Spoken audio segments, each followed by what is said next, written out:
ከዚህ ቀጥሎ ለማቅረብ የምፈልገው ነገር በአማርኛና በሶማሊኛ ለማድረግ ሞክራለሁ።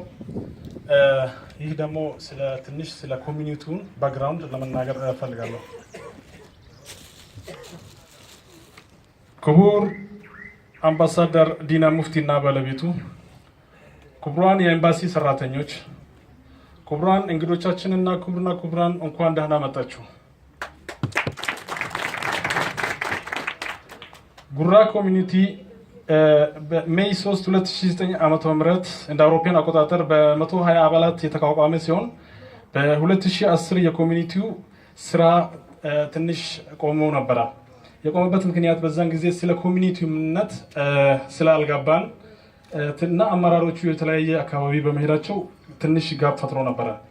እንደገና በአጎስት 25 2011 እንደ አውሮፓውያን አቆጣጠር በተደረገው ስብሰባ 5 ስራ አስፈጻሚ ኮሚቴዎች እና በ220 አባላት ኮሚኒቲ ስራ ተጀመረ። እነዛ ሰራተኞች በዛ ጊዜ ኮሚቴነት የተመረጡት አደን ሐሰን በኃላፊነት፣ አብደላ ማል ሁሴን በምክትልነት፣ አደን ረሺድ በሴክሬታሪ፣ አብዱላሂ ሰይድ በካሽርነት ነበር በዛ ጊዜ የተመረጡት። በእነዚህ ከላይ የተጠቀሱት አመራር ሲመረጡ በድጋሚ በ2012 እንደገና ደግሞ ጋፕ መፍጠር ጀመረ። ጁን 5 2013 እንደ አውሮፓውያን አቆጣጠር የኮሚኒቲው አባላት ባካሄደው ስብሰባና የኮሚኒቲው ስራ ወይንም ኔትወርክ ለምን እንደሚቆራረጥ ከገመገሙ በኋላ መፍትሄዎቻቸውን አስቀምጦ እንዲሁም የቀጣይ የኮሚኒቲው ስራ ዳግም እንዳይቆም የራሱ የሆነ ህጎችና መመሪያዎች በማውጣት የኮሚኒቲው ስራ ተጀመረ።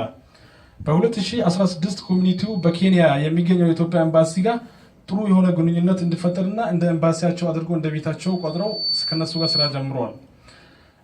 ጉራ ኮሚኒቲው በስሩ 2 ማህበር አሉ። ጉራ ሴቶች ማህበር፣ ጉራ ወጣቶች ማህበር። እነዚህ ሁለቱም በጉራ ኮሚኒቲ ስር ያሉ ሲሆኑ የጉራ ኮሚኒቲው ትልቁ ዓላማ ደግሞ የጉራ ተወላጆች ልማት ለመሳተፍ ሀገራቸው ኢትዮጵያ እንደሆነች ለማሳወቅ ለኮሚኒቲው ሌላ ሀገር እንደሌላቸው እና ኢንቨስት ለማድረግ ደግሞ ዋናው ዓላማው ነበር።